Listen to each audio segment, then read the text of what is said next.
Hello friends, welcome back. Good to see you again. And if you're new here, my name is Tanner and this is Claridge Leather. Today we've got a fun little project. It's this clutch. It's got snap closure on the front and a zipper pocket on the inside, as well as some storage behind the zipper pocket, and then a few card slots up front. My wife's been using one just like this for the last 5 years or so, and it's been working out really well for her. So I digitized the pattern, which you can download at the link below if you want to make one for yourself. So I hope you enjoyed this. Let's make one together. So let's get our leather taken care of first. This, I'm going to use some 4 to 5 ounce Horween Dublin, which is some of my favorite leather. You can use 4 to 5 ounce, 5 to 6, somewhere in there should be good. So if you have some leftover leather from a bag you've made, that could work well. Something in the medium to firm temper should also work well. We want a little bit of firmness to this, not too floppy. We've got some hardware here. We've got some double cap rivets, some button snaps, little D-ring, and I'm going to build my zipper. You can also buy a 7-inch long zipper if you'd like. I'll build mine, and then I'll also reference another video that I made where you can look at building your own zipper in a little bit more detail. So I've got my pattern here that I printed at home, used some spray adhesive and glued it to some poster board to give it a little more body. So this is a project that lends itself well to stitching by hand if you do that. Also, if you have an industrial sewing machine, it would work great as well. I think I'll be doing mine on the sewing machine this time. We'll be doing some 3mm holes throughout. So for the button snaps and for the double cap rivets, we're going to use a 3mm or 1/8 inch hole punch. Also a 1/2 inch or 12mm hole punch might be handy for the corner radiuses on our slot for the zipper.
All right, we've got our zipper installed there. So whether you bought that online already at a 7-inch length zipper or built your own like I did, and we're ready to put it all together. Now I want you to kind of pay attention to the sequence of operations here because it does make a difference.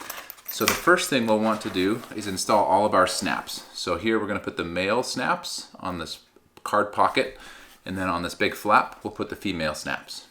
So to set these little snaps in our leather, I'll be using this press with the dies installed. You could also be using the hand setters if you so choose.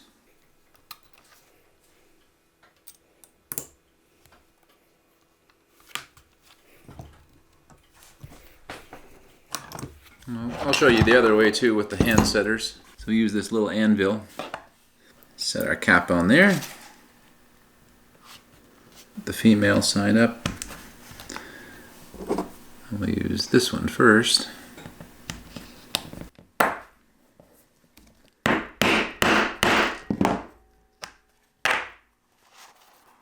So that works well also.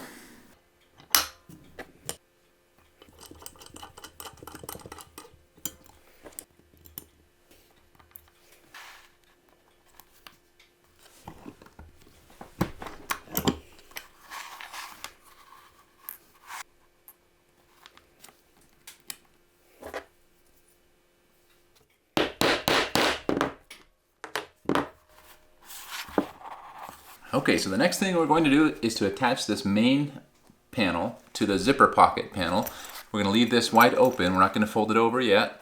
So we'll use the 2 rivet holes here to align the two. We also have a little dot that we have made here on our pattern just to help us know where this front panel aligns on this one.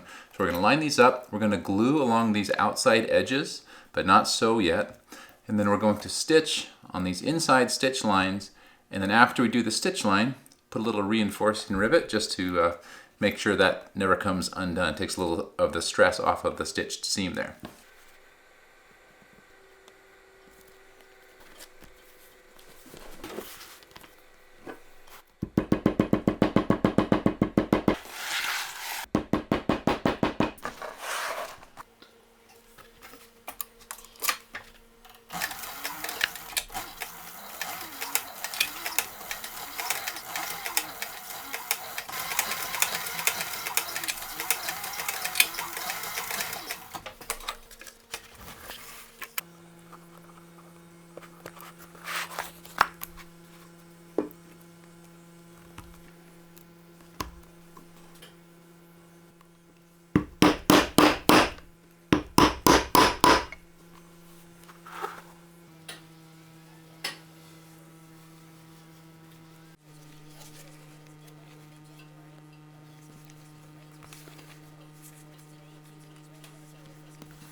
Okay, we're almost there. Got most of our gluing done. We got one last line of glue to add here. And that's this, as we fold this over, as the zipper pocket comes over, we're going to want to make this corner as tight as we can. So just kind of fold that over so there's not a big gap in the bottom there. And we'll just mark where it lands on this piece, and then we'll apply our glue and make a really nice strong glued joint there. But don't sew it quite yet, because if you want to put a strap on it, the way I've been doing it is put this little D-ring strap inside here. So we're going to glue this, and we can even finish this edge if you want most of the way. But then we'll insert this in between the layers here right before we do the final sewing.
Well, great job. We're almost there. Of course, the last thing we need to do, if you're making a wrist strap, is to attach our trigger snap to the strap itself. So, got some holes here. We'll lace it on the end. This short end is going to fold over first, align those two holes, and then the long end is going to come around, and we'll rivet that all together.